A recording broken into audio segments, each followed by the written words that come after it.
Баршаңызға сәлем, каналыма қош келдіңіздер. Сіздермен бірге Мейрамгүл.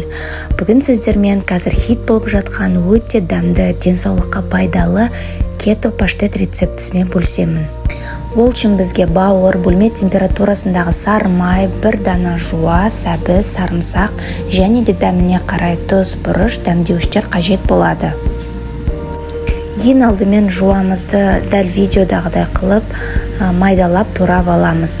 Артынша сарымсағымызды да дәл осылай тураймыз.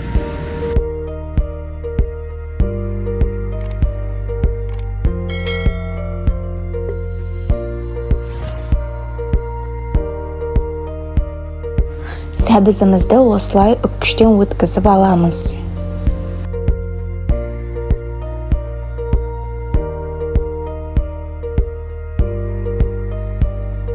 Табамызға күнбағыс майын құйып, кішкене қыздырып аламыз.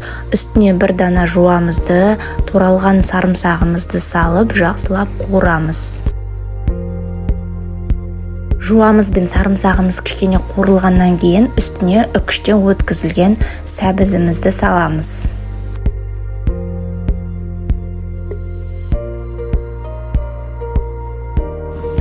Барлығы жақсылап қуырылғаннан кейін табамызға жуылған, майдалап тураланған бауырымызды салып, тағы да жақсылап араластырып қуырамыз. Барлығын жақсылап араластырып, қызарғанға дейін қуырамыз.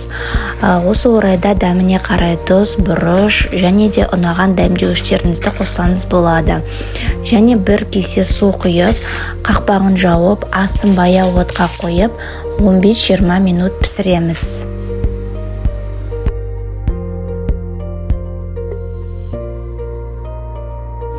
Дайын болған бауырымызды осылай басқа ыдысқа салып, үстіне бөлме температурасындағы сары майымызды саламыз. Осы орайда тағы да айта кетейін, майымыздың майлылығы өте жоғары болуы керек. Ешқандай да маргарин, спред, ештеңе қолданбаймыз, тек қана таза табиғи майды салуға кеңес беремін. Осылай погружной блендермен бір келкі масса болғанша жақсылап езіп аламыз.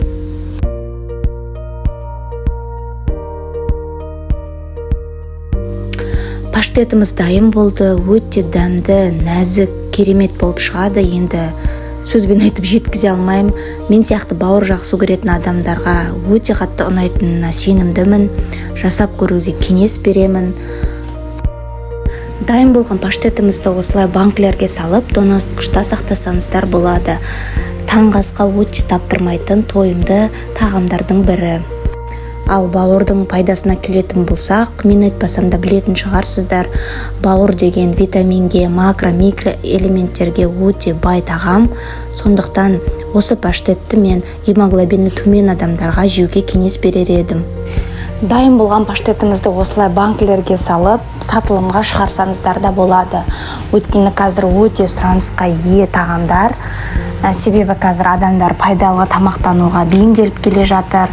Сондықтан осындай паштет, костный бульон дегендеріміз өте сұранысқа ие. Сондықтан осындай бизнесті де бастап кетуге кеңес берер едім. Астарыңыз дәмді болсын.